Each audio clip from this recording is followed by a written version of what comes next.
Bueno, último bloque de Sobre Ciencia, con tiempo suficiente para disfrutar mucho de la presencia en estudios de alguien que es un invitado recurrente. Hacíamos memoria recién, conversamos con él cuando Sobre Ciencia era un programa de radio.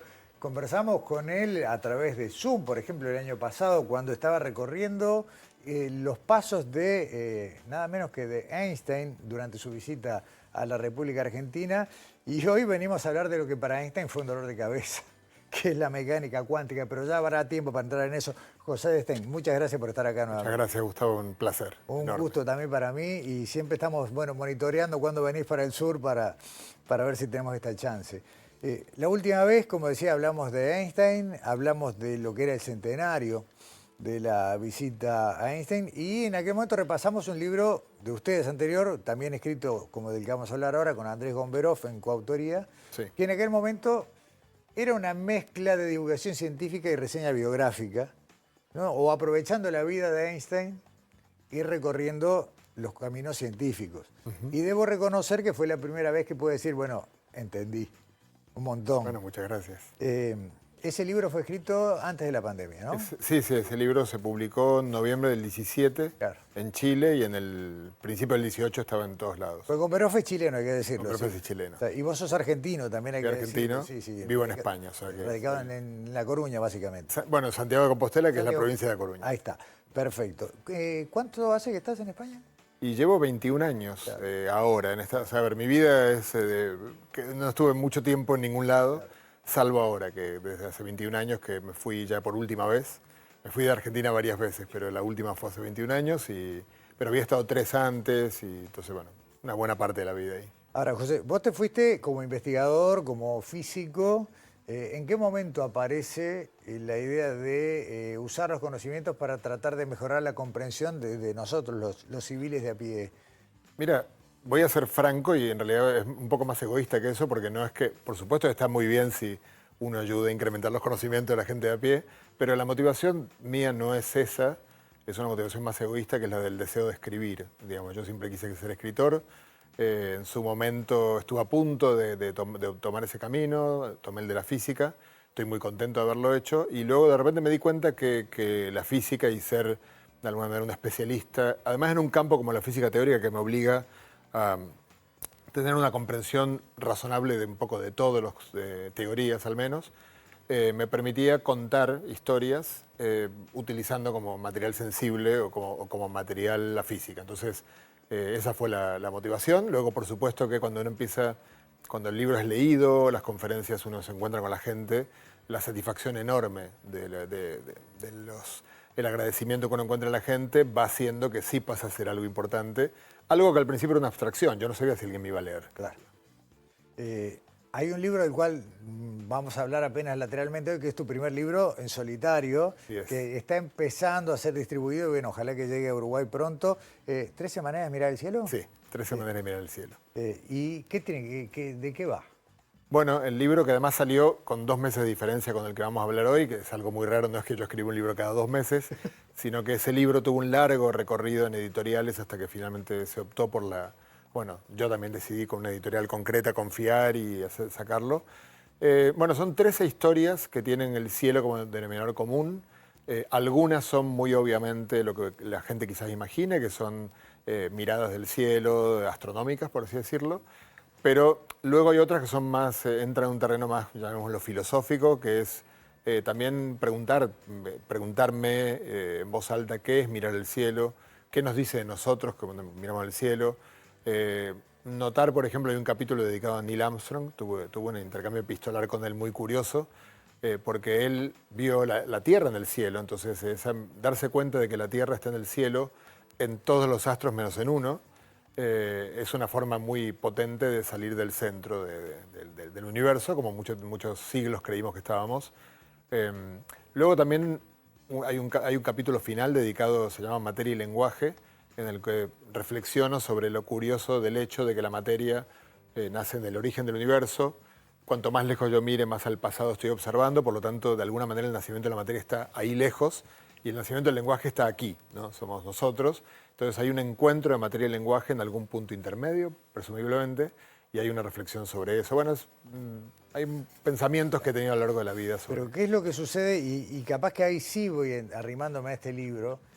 Siempre me causó mucha impresión como para comprender lo más sofisticado de la física o de la matemática, de la geometría, es necesaria una capacidad de abstracción que termina no rozándose, sino colisionando con miradas filosóficas, con experiencias individuales, con capacidades de comprender lo que los sentidos no están agarrando.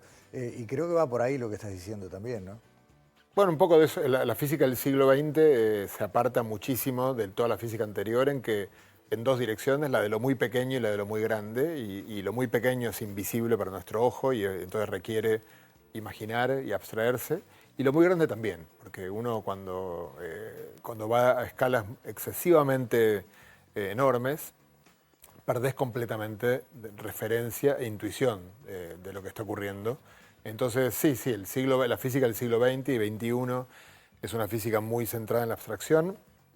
Yo soy físico teórico con una fuerte querencia matemática, entonces para mí es un terreno, es el paraíso. Claro. E intento convencer, es muy estimulante. Claro. Sí. Porque ustedes en el arranque del libro, y no sé a cuál de los dos le atribuir el concepto, pero está muy bien, que dicen, no voy a ser textual, que la ciencia en definitiva es encontrar una respuesta exacta para lo que no la tenemos. Sin embargo, la mecánica cuántica va por otro lado, dice, no hay respuesta exacta. Claro, fue una enorme sorpresa el título del libro, La tiranía del azar, que si mal no recuerdo, creo que fue una idea de Andrés Gomberov, que inmediatamente me pareció genial y la acepté. Era, de alguna manera, autoimponernos que el relato que hacíamos de la mecánica cuántica, que hay un montón de libros que tratan del tema, esté centrado en cómo puede ser que una teoría que es la más comprobada, la más fundamental de todas las teorías de la física, esté basada, nos diga que lo máximo que podemos saber de un sistema gobernado por las leyes de la cuántica es las probabilidades de que esté en un lugar o en otro, de que se comporte de una manera o de otra. Uno siempre tiende a asociar la probabilidad a la ignorancia, o sea, yo no sé si va a llover mañana, no sé 100% si va a llover mañana en Montevideo, porque no conozco la posición de todas las moléculas de la atmósfera, si no podría predecir en forma precisa si va a llover mañana. Y en cambio la mecánica cuántica te dice que aunque lo sepas todo, cuando vas a ver si llueve, no mañana, dentro de media hora, te estás tirando un dado. Puede llover o no llover con una cierta probabilidad y no podés saber más que eso. Hay un límite al conocimiento no solo del ser humano sobre la naturaleza, sino que este límite es mucho más rígido que eso. La propia naturaleza no puede conocer de sí misma.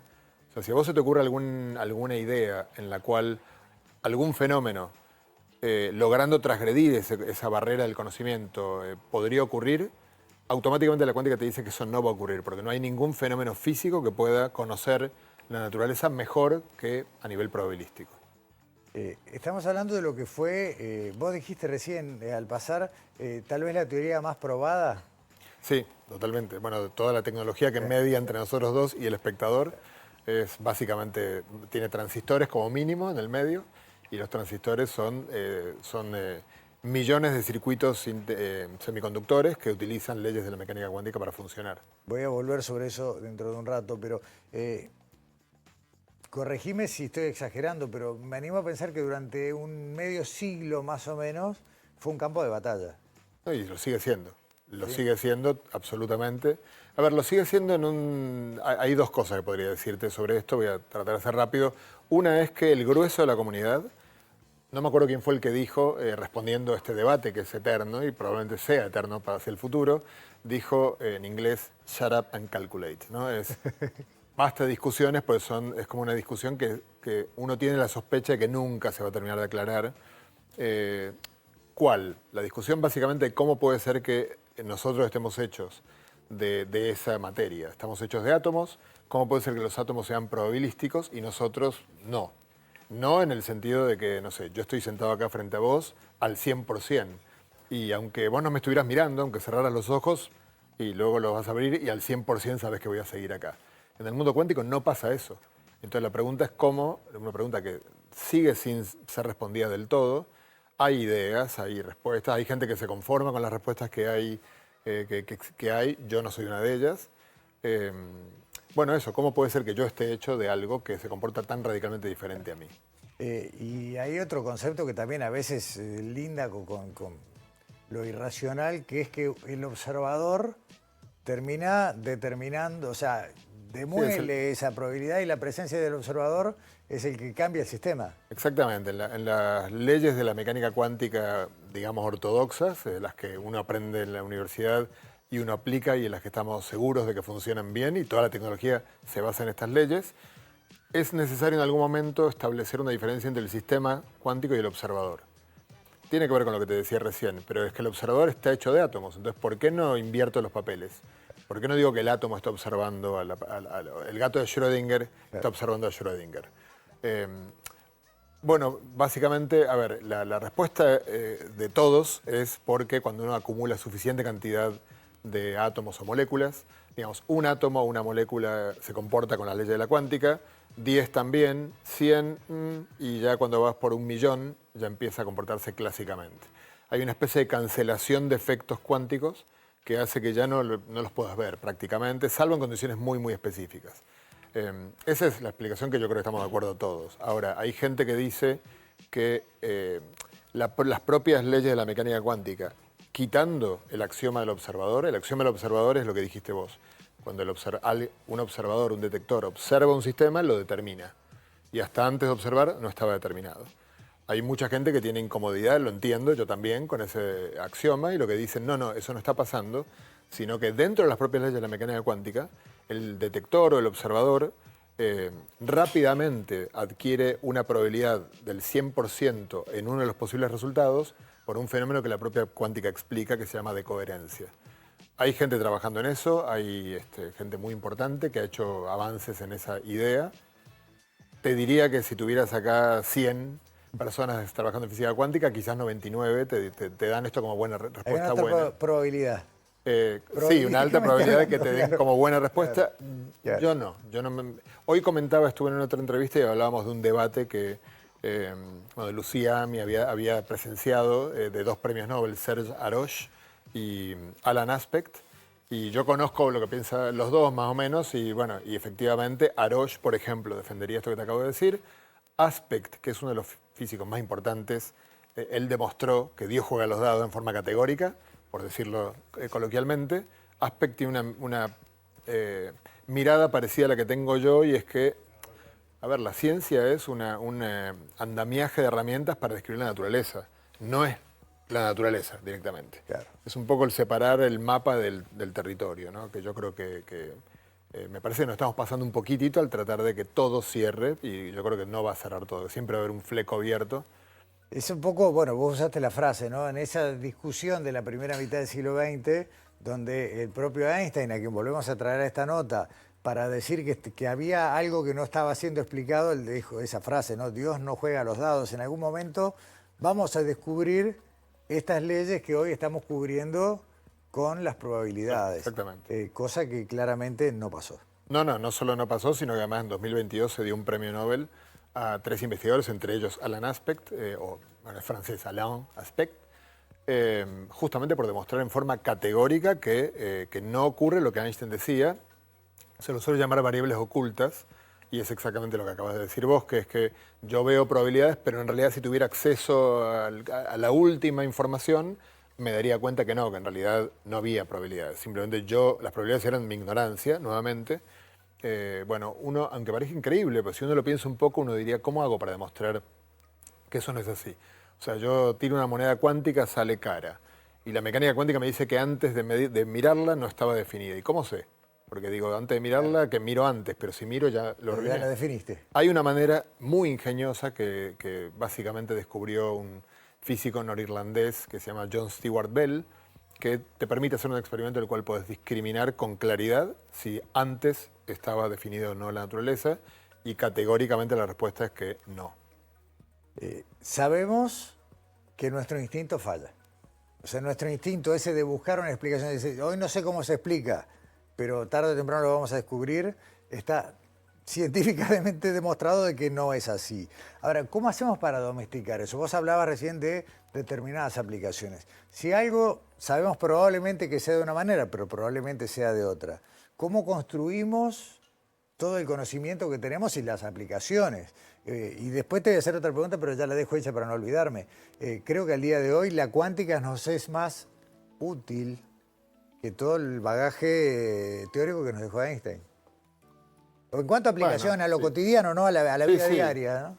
A ver, Einstein es uno de los padres de la cuántica, o sea, todo hay que Claro. decirlo, hay una cuestión acá medio esquizofrénica. Es un hijo Einstein, no reconocido. algo así. O sea, el trabajo de Einstein de 1905, por el cual ganó el premio Nobel, por cierto, es uno de los puntapié inicial muy fuerte. De hecho, a posteriori se lo entiende como el descubrimiento de que la luz no es, puede ser onda, pero partícula también, y que fue crucial para lo que vino después.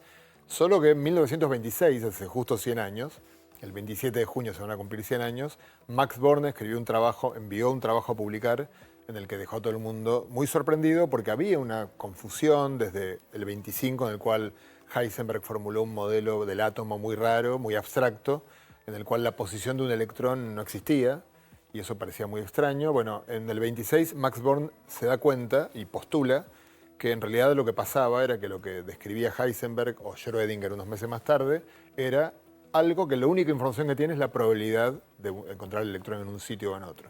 Entonces ahí arrancó el lío. De hecho, ese año fue cuando Einstein le escribió a su amigo Max Born, a fin de año, una carta en la que le dijo, Dios no juega a los dados. Einstein en el 27, fíjate, estamos a punto de celebrar el centenario de todo esto que estoy contando, hubo un momento, yo creo que va a haber una película el año que viene sobre Solvay, la conferencia mítica, que es la foto más icónica de la historia de la ciencia, en la que se produjo la discusión, digamos, final, en la que básicamente se ganó esa discusión lo que hoy la mecánica cuántica con su formulación actual y contra la discusión de gente como Einstein, no solo Einstein, pero bueno, Einstein era enorme.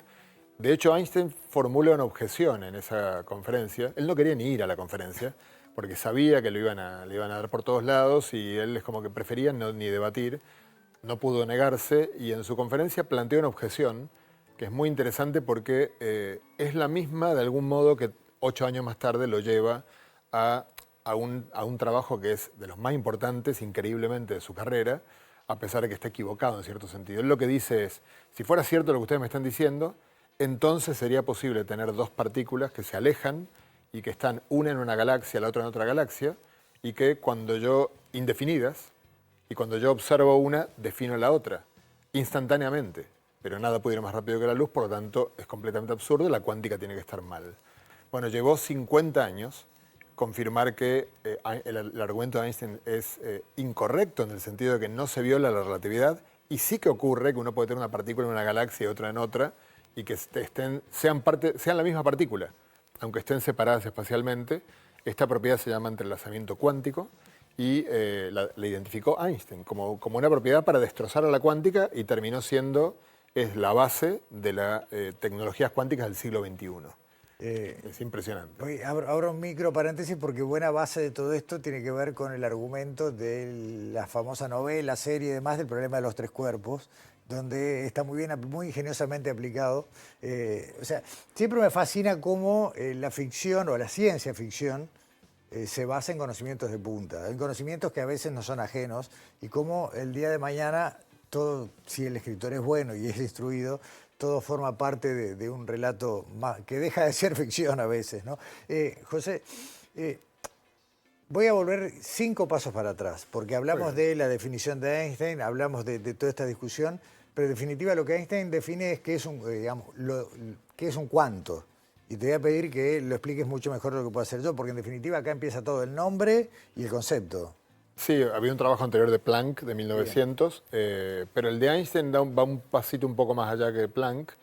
Un cuánto es la idea de que concretamente en el caso de Einstein y Planck, de que la energía que la luz puede transportar, ¿no? La luz tiene energía, nos calienta, empuja también, recordemos la cola de los cometas empujada por la luz del sol. Bueno, esa energía uno podría pensar está dada por un número que es continuo, que puedo variarla con una perilla tanto como quiera y tanto Planck como Einstein se dan cuenta de que dos experimentos diferentes son compatibles con que eso no sea posible, que haya saltos discretos. O sea, que yo tengo una luz de un cierto color, por ejemplo, tiene una energía que es o una unidad, o 2, o 3, o 4, o 27 de una cantidad mínima, que es el cuanto, pero no puede tener 1,5 ni nada que no sea un número natural.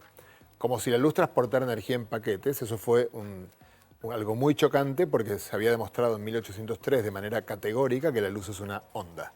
Entonces, ¿cómo una onda puede tener estos paquetes? Durante mucho tiempo, algunas personas, entre ellas Bohr, principalmente Bohr, pensaba, bueno, lo que debe ocurrir es que de alguna manera, como si fueran surfistas en una onda, está en la onda y están los paquetes que van encima de ella. Pero en el año 23 hubo un experimento de Compton que demostró que también cuando uno hacía chocar una partícula, un electrón, por ejemplo, con la luz, era posible generar choques en los cuales la luz también se comportara como una pelotita de billar. Entonces, directamente, cuando esos experimentos fueron suficientemente precisos, el propio Bohr, que Bohr era el papa de la física, increíblemente, todo el mundo pensaría que era Einstein, pero no, era Bohr. Y en el año 25 Bohr tira la toalla y dice, dice una frase muy divertida, de hecho, en la cual termina diciendo, bienvenidos los cuantos al mundo, y se declara el nacimiento del fotón. El fotón es este cuanto de luz, que es eso, una unidad discreta, digamos, y luego eso se extiende casi a todos los conceptos de la cuántica. O sea, la cuántica sugiere que todo en el mundo es discreto, de alguna manera. ¿Lo es el espacio y el tiempo? Bueno, no lo sabemos todavía. Veremos, seguimos especulando. José, simplemente a modo de repaso en los últimos minutos. Hablamos de Einstein, hablamos de Heidegger, Heisenberg. Heidegger, perdón, Sí. Heisenberg, hablamos de Schrödinger, hablamos de Born, hay otros tantos nombres que forman parte de este elenco, hasta los más recientes, los que han hecho todos sus aportes. Es una construcción de ciento y tantos de años de conocimiento físico que uno puede decir que llegamos a un límite al definir, bueno, llegar al cuánto, lo gobernamos, demostramos indudablemente que Dios sí juega a los dados. No hace otra cosa, no sabe hacer otra cosa. No sabe hacer otra cosa. Sí. ¿Llegamos al fin de los conocimientos físicos? No, por supuesto que no, ese es un tema larguísimo, Claro.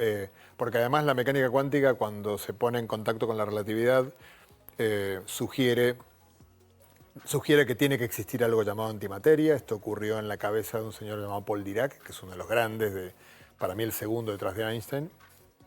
La antimateria es un argumento que no te puedo reproducir ahora, pero te obliga a darte cuenta que la mecánica cuántica estrictamente no es correcta, sino que lo que tenés que hacer es una teoría cuántica de campos. De ahí viene la física de partículas y es lo que comprobamos con muchísima precisión. En este momento tenemos una teoría muy sólida. En el LHC nos la pasamos haciendo colisiones de protones y no encontramos nada que se aparte de lo que predice esta teoría.